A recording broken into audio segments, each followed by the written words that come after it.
আল্লাহ খুশি হলে চারটি জিনিস দান করেন। এই চারটি জিনিস যদি আসে তাহলে মনে করবেন আল্লাহ খুশি আছেন আপনার উপরে। এক নম্বর, যাদের কন্যা সন্তান আসে আল্লাহ তাদেরকে খুশি হয়ে কন্যা সন্তান দান করেন। কিন্তু অনেক মানুষ কন্যা সন্তান হলে রাগ হয়ে যায়। মনে রাখবেন, কন্যা সন্তান আপনার ঘরে বরকত নিয়ে আসছে, আপনার ঘরে রহমত নিয়ে আসছে, আপনার ঘরে নিয়ামত হচ্ছে কন্যা সন্তান। অনেক বাবা আছে কন্যা সন্তান হলে স্ত্রীর সাথে কথা বলে না। তোমার পেটে ছেলে সন্তান নাই, খবরদার এই ধরনের কথা কখনো বলবেন না। আল্লাহ যাকে চান ছেলে সন্তান দান করেন, যাকে চান কন্যা সন্তান দান করেন, যাকে চান ছেলেও দেন না মেয়েও দেন না। আল্লাহ পাক রব্বুল আলামিন বন্ধা করে রাখেন।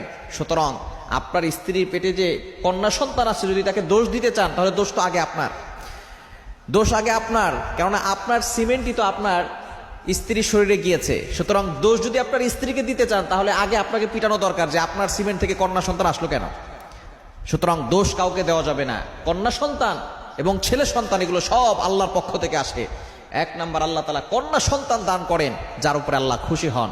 দ্বিতীয় নাম্বার, মেহমান, যার বাসা মেহমান আসে, মেহমান আসলে কখনো রাগ হবেন না। মেহমান আল্লাহ খুশি হয়ে দেন, মেহমান বরকত নিয়ে আসে, তার রিজিক নিয়ে আসে। সুতরাং মেহমান আসলে অখুশি হবেন না। অনেক মানুষ আছে মেহমান আসলে মেহমানকে দেখতে পারে না। খবরদার, আপনার বাসায় যদি মেহমান আসে মনে করবেন আল্লাহর পক্ষ থেকে বরকত এসেছে, নিয়ামত এসেছে। তিন নাম্বার, বৃষ্টি আল্লাহর পক্ষ থেকে নিয়ামত। অনেক সময় আমরা বৃষ্টিকে গালিগালাজ করি, বৃষ্টি আসলেই আমরা বৃষ্টিকে অনেক সময় গালিগালাজ করি। খবরদার, কখনো বৃষ্টিকে গালিগালাজ করবেন না।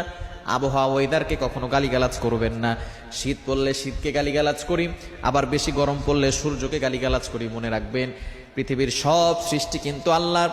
আপনি আল্লাহর কোনো সৃষ্টিকে গালিগালাজ করবেন না। অবশ্যই বৃষ্টি আল্লাহর পক্ষ থেকে রহমত। অনেক মানুষ বৃষ্টি আসার পরে বৃষ্টিকে গালি দেয়। খবরদার, এটা কখনো করবেন না।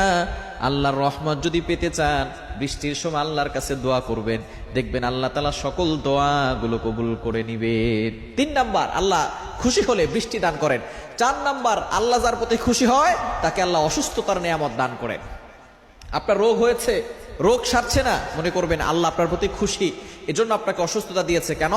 এই অসুস্থতার কারণে আপনার গুনাহ মাফ হবে, আপনার মর্যাদা বৃদ্ধি হবে। অর্থাৎ আল্লাহ তাআলা এই জন্য আপনাকে অসুস্থতা দিয়েছে, মৃত্যুর সাথে সাথে আল্লাহ আপনাকে জান্নাত দিতে চান। সুতরাং এই চারটি নিয়ামত আল্লাহ খুশি হলে বান্দাকে দান করেন। এই চারটি নিয়ামত পেলে কখনো অখুশি হবেন না।